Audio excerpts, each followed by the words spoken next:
let m and n be integers. Prove that m and n are both odd if and only if the product mn is odd. Now I need to just first talk about what this if and only if means.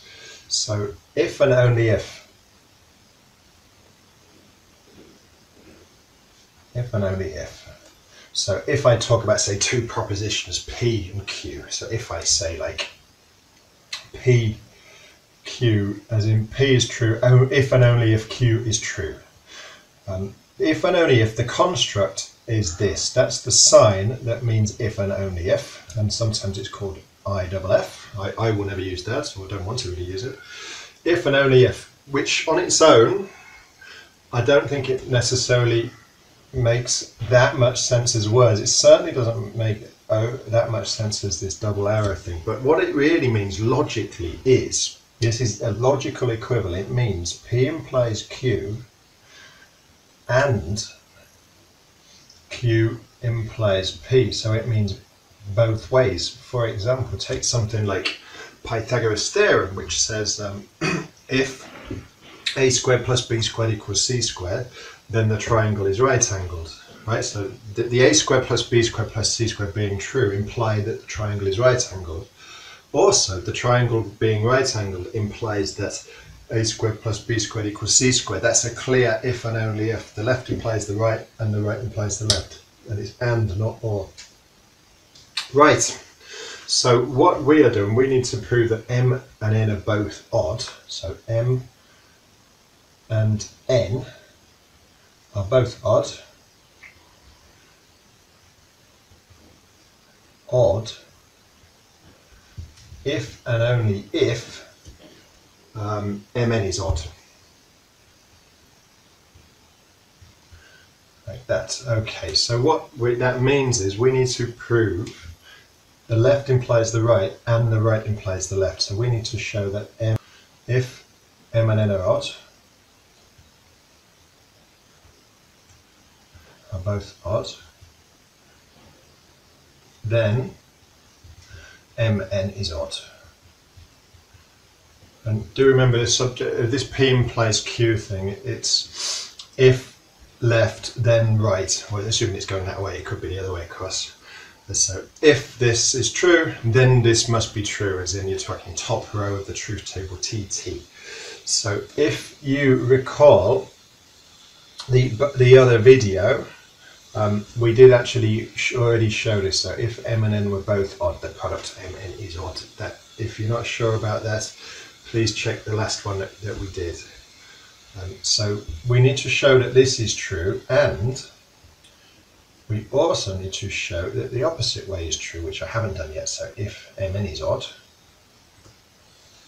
then m and n are both odd.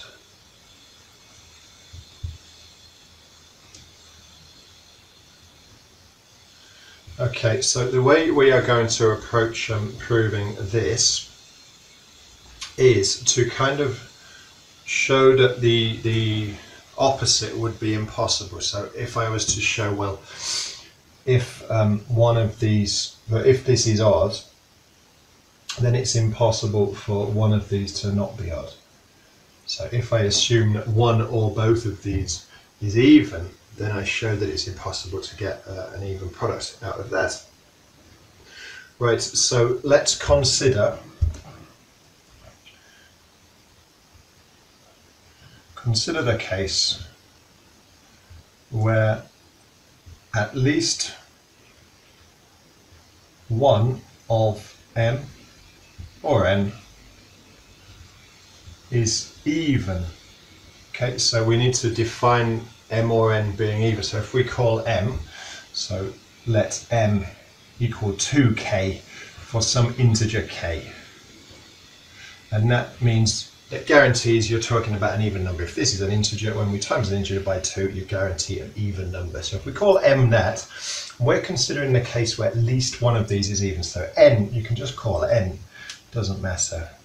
N can just be n, because that kind of gives it free. N needs to be an integer, of course, but if we don't need to worry about calling it odd, calling it even, just because if you just write it as an integer, it could be either, so it's not really an issue.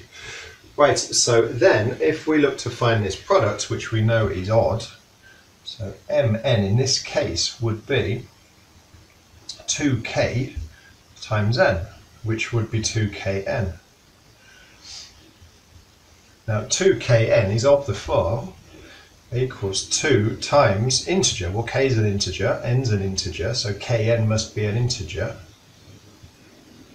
So this is impossible because we know that mn is odd. So how can an odd number equal 2 times an integer? It's impossible. This right hand side must be even. This is impossible. Meaning that both numbers must need to be odd.